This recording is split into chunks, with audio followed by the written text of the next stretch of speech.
Hey guys, welcome back to our channel. If you want to withdraw your Worldcoin to GCash, here's the full step-by-step guide.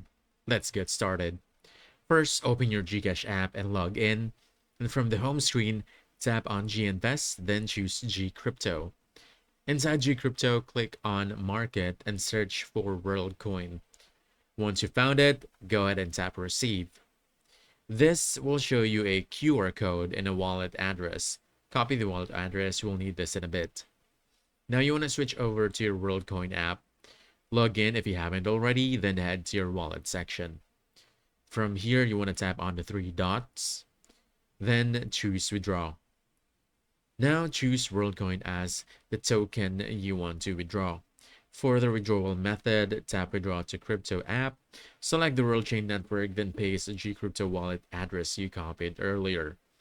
Finally, tap continue, review the details one last time, and confirm the withdrawal. And that's it. We hope this video helped you out. Like and subscribe to our channel for more helpful videos. Thanks.